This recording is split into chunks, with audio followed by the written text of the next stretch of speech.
Hi everybody, Gene here. Welcome to the Tapping Q&A podcast, where every single week we answer the most common and uncommon questions about tapping and EFT to eliminate self-sabotage and take the action that you want. This episode is the fifth in an ongoing series on healing fundamentals. Healing fundamentals are dispositions that I think are super important in order for us to get more out of our tapping after you've learned the basics of tapping. If you'd like to check out the entire series and the 4 previous episodes, if you go into the show notes and just click on Healing Fundamentals, it will take you to where all of them are. And over the course of the next 4 or 5 weeks, you're going to be adding more so you can see how I approach tapping so I get the most out of it when I'm tapping on my own with my clients so that we're really clearing away those sabotaging beliefs so we can take the action that we want. This is Gene Monteristelli, and welcome to the Tapping Q&A podcast recorded live to tape from Williamsburg in Brooklyn. This is episode 460, originally aired May 27th, 2020. Hi everyone, I hope this finds you well wherever you are and whatever time of day you're getting a chance to listen to it. Thanks for spending a little time with me today. Today we are going to be talking about the reason why we keep making choices that we know are the wrong choice, but for some reason we keep falling into those bad habits or going against what we intellectually think. Before we do that, I just want to remind you we have a free 10-part guide on how you can use tapping to eliminate self-sabotage. All you need to do is go to tappingqa.com, click on the big blue button, and every single day for the next 10 days or so, we'll send you another little piece so that you have the opportunity to work your way through it instead of getting it all at once. I actually got an email this morning from someone who was working on day 2, and her response was, I slept through the night for the first time in months. The tapping I did right before I went to bed made a huge difference. And getting a good night's sleep means the next day you're going to be better resourced, which means you're more likely to make good, thoughtful choices and not sabotage yourself. So it's little bite-sized pieces like that are doling out over a series of time so that you're not overwhelmed with the information. Tappingqa.com, click on the big blue button. Secondly, I would like to thank all of the supporters of the Tapping Q&A podcast. You make sure that these keeps coming out every single week. The supporters get all sorts of amazing bonuses, like this month when I offered a discounted membership to the Ruah Center. Everybody who was a supporter of the podcast actually got those 279 tap-along audios absolutely free. If you would like to help support the podcast and receive some amazing thank you gifts, all you need to do is go to tappingqa.com/support. And once again, I want to thank all of the people who choose to support the podcast. I hear it a lot from my clients, this idea of, I knew exactly what I wanted to do and I still made the wrong choice. Or I wanted to make this change, but I kept falling back into this habitual sense. And we are particularly good at beating ourselves up and giving ourselves a hard time for the choices that we are making when we are in a situation where we are going against our better judgment. That intellectually we can see what the best choice is for us to make, but for some reason we keep taking the wrong choice. And so what I want to do is I want to unpack the reason why this happens. Because when we understand why it's happening, it's easier for us to be gentle with ourselves and recognize why things are the way that they are. And after we have some very basic understanding of why this is, I'm going to go through 3 really simple things that you can do with your tapping so that you are less likely to be in a circumstance afterwards where you're going, oh, I knew the right thing to do and I just didn't do it. So the reason why we oftentimes do not do what we want to do intellectually is because our emotions always win. That if we have an emotional response, we have an intellectual response, it takes so much energy for us to overcome the emotion. Because the reason why we are alive as a species is because of our emotional responses. You've heard me use this explanation if you've listened to the podcast for any amount of time, but fear always overrides everything else that we experience. And there is an evolutionary reason for that. If I hear fear first, I'm much more likely to be alive. And so thousands and thousands of years ago, as our ancestors were roaming around hunting and gathering, they were in a situation where there was true peril. And so they had to be on guard for their lives all of the time. And so whenever danger showed up, it overcame everything else they were experiencing so that they could escape and they could survive so we could be here today. And today, if I am standing in the middle of the street, which are significantly less crowded today than they normally are, but if I'm standing in the middle of the street and a car is barreling down on me, my first thought is not, ooh, red Mustangs. I love late 60s Mustangs. My thought is move, because the fear always wins.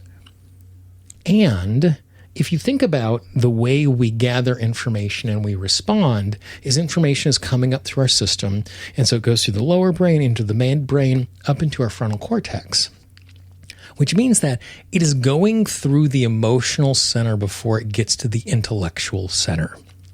And I'll give you a really concrete example of what this looks like when it goes awry. The next time you are around a teenage boy and he does something really foolish, more than likely the question you will ask him, or certainly the question his parents will ask him, is, what were you thinking? And when a teenage boy has done something wrong and is asked the question, what were you thinking? They always go, I don't know. And they're not being smart, and they're not being disrespectful to authority. They're actually answering that question honestly. Because the way the biochemistry of a teenage brain works, particularly a teenage male brain, is that the biochemistry floods the midbrain and it creates a barrier so they don't have access to their conscious mind. And so it's really difficult to make a conscious decision when I'm caught up in that biochemistry. And that's our emotions. Like, our emotions aren't just purely biochemistry, but that is what is happening in our body. With each of the emotions we feel, there is a biochemical response based on the peptide chains that are flowing through our bloodstream that are making us respond in the physical sensation that we're having. You know, it's the reason why you get red when you are embarrassed. It's the reason why you have butterflies in your stomach. Like, there's actual chemistry going on in the body that is creating that. And the reason why we beat ourselves up is after we are out of the moment, the emotion recedes, and all of a sudden we have full access. We're fully online in our conscious mind. In our conscious mind, we can go, well, I clearly knew this was the right thing to do. And we might clearly know the right thing to do, but because of what was going on in our system, we did not have access to the information in the moment. And so when we're beating ourselves up for saying, well, I knew better, you might not have in that moment. Now, you knew better in the moment, but you might not have had access to that information in the moment. And when you're judging yourself for not knowing better in that moment, what you're doing is you're judging yourself on the resource state now as we are evaluating it, not on the resource state that we were in back there. And so the goal then becomes, and you hear me use this phrase all the time, the goal then becomes to have a proportionate, well-informed emotional response.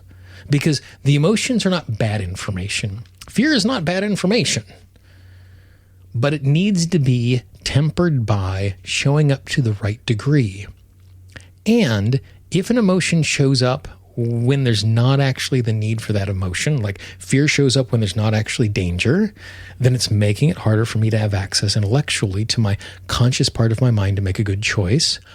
Or if fear is supposed to show up, but it shows up in such a dramatically large way, then again, it's getting in the way of me being able to have access to my conscious mental faculties when I'm trying to make those choices. So the more work that we can do about having a proportionate emotional response to what is going on, the more likely we are to be in a situation where we're going to be making choices that we're happy with after the fact. And so for me, there is a 3-step process, or 3 things that we can do. It's not really a process, but it's 3 independent things that we can do, which is going to make it easier for us in a given moment to make a better choice, and in a given moment, not overreact when we don't make a good choice. So the first thing to do is to forgive ourselves and be gentle with ourselves when we knew the right thing to do, but we didn't make the best possible choice.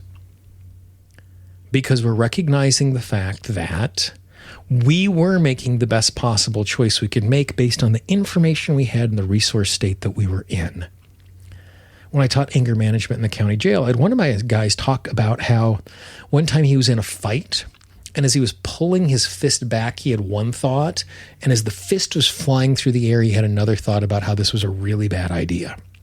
In that split second, he was able to change his resource state and his information, because when his fist was pulling back, he was responding strictly out of anger and rage. And as the fist started coming forward, he started to get a little clarity about what was going on and recognized it might not be the best choice for him. We truly do make the best possible choice we can make in the moment based on the resource state that we're in and the information we have. And it is our responsibility to be in a good resource state so it's easier for us to make better choices. So, number one, spend some time tapping on being gentle with ourselves, recognizing I was doing the best that I could with the information I had in the resource state that I was in. I wished I made a better choice. I wish I didn't have these outcomes. I will take responsibility for these consequences. In the future, I'd like to do this differently. And I recognize I was making the best choice I could make based on the resource state that I was in and the information I had. The second thing we can do is we can train ourselves that when we are being emotional, to reach for the tools that will help us to get out of that emotional state so that we're able to have access to more resources, so we're able to make better choices. And the way we do this is we do fire drills. When I was in grade school, there was a fire in my grade school. It was a small fire. It was in the small kitchen off of the gymnasium. It was a giant cinder block building because that's the way schools are built, so they specifically don't burn down. And so it was not a big deal. But there was a lot of smoke. There were fire trucks, and 600 little children got out of the building without incident and weren't too overwhelmed by it, because we had practiced doing a fire drill. When the alarm goes off, you line up, you walk in this way, and between ourselves and the teachers knowing what to do, it was really easy to manage. We are much more likely to make a good choice in a time of stress if we have practiced in our mind or practiced in real life how we are going to respond to that. Years ago, when I was learning how to do stage hypnosis, things can go wrong. People can come out of trance. People can have nosebleeds. People can regress back to their childhood. All sorts of things can go wrong. And so the way I got used to and ready to perform that is I set 9 chairs up in my living room. I put 9 stuffed animals in those 9 chairs. And out loud, to nobody but these stuffed animals, I did full stage hypnosis shows where I did the inductions and got volunteers and tried the different things. And I had a timer. And every 5 minutes, the timer would go off, and I had to go reach out of this pile of note cards that listed all of the things that could possibly go wrong. And so in that moment, based on where I was in the show, I then had to respond to that obstacle. So I got used to dealing with the obstacles, so that when the time came, and if something actually did go wrong, I was prepared for it because I had practiced that. My mind knew, oh, you've been here before. And the funny thing is if we get good at solving one type of problem, we're teaching ourselves that we're good at solving all types of problems in the moment. So even if it isn't something we practiced, we know how to deal with things when they don't go as planned. So for this second step, second thing you can do is think of the times in which you are much more likely to make an emotional choice and not a conscious intellectual choice. Imagine yourself being in that circumstance. Imagine yourself experiencing the stimulus that's going to make the emotional response. And imagine taking a deep breath, stepping out of the room, doing a little finger tapping, going to the bathroom and tap, doing something to respond to what is going on.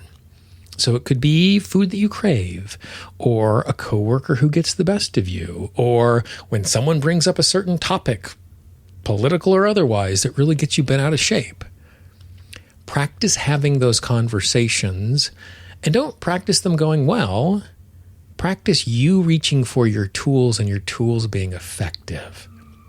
And if you do fire drills like this, you are going to be shocked and amazed at how much more access you have to those tools when things don't go as planned in the moment. The third thing that you can do is immediately before you go into the circumstance, you spend a few moments tapping on, knowing that this is something that might happen. For example, I had some friends of mine, whenever they would go into a big box retailer, they would stand in the parking lots and they would say a little prayer that they would only buy the things that they needed. Now, I have no idea if the prayer itself was useful in that regard, or that's a good way to use prayer. But what it did is it focused them and it helped them to go, ooh, it's really easy for impulse buying to get the most of us. So let's be thoughtful as we do it. And so by naming it as a problem before they walked in the door, they put themselves into a position where they were less likely to have problems with those things.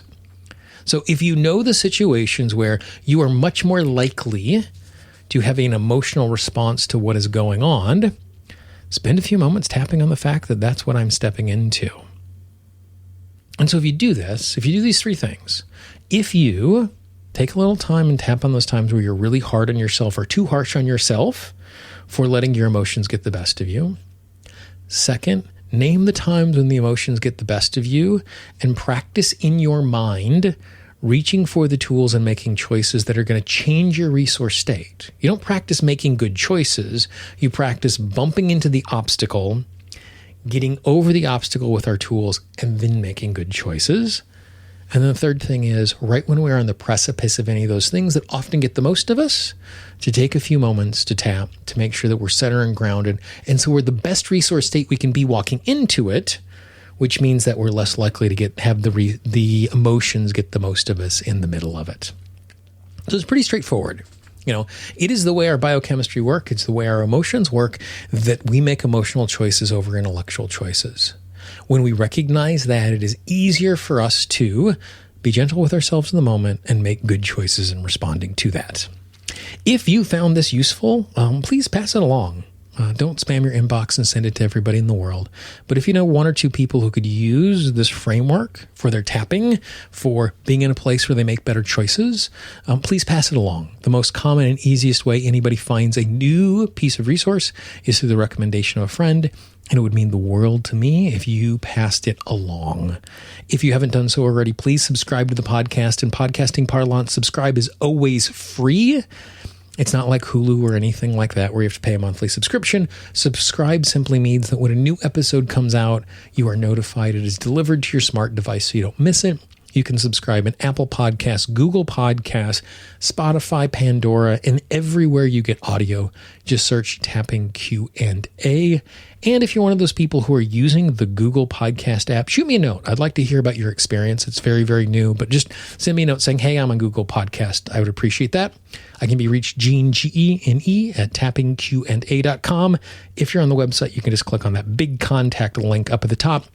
I get all of those messages. I love hearing from you. If you have a question, if you have a comment, if you have a topic you'd like us to cover, someone you'd like me to interview, I'm doing a whole bunch of interviews right now. I actually have 7 of them scheduled next week. I'm loading up for the summer and into the fall. If there's someone you think I should be talking to, please let me know so I can get on their radar and hopefully have them on the show as well. Some of the best interviews I've done, some of the best topics we've ever covered have come from recommendations from listeners just like you. Please reach out. For the Tapping Q&A podcast, this is Gene Montrestelli. I hope you have a great day, and I will talk to you real soon. Bye-bye.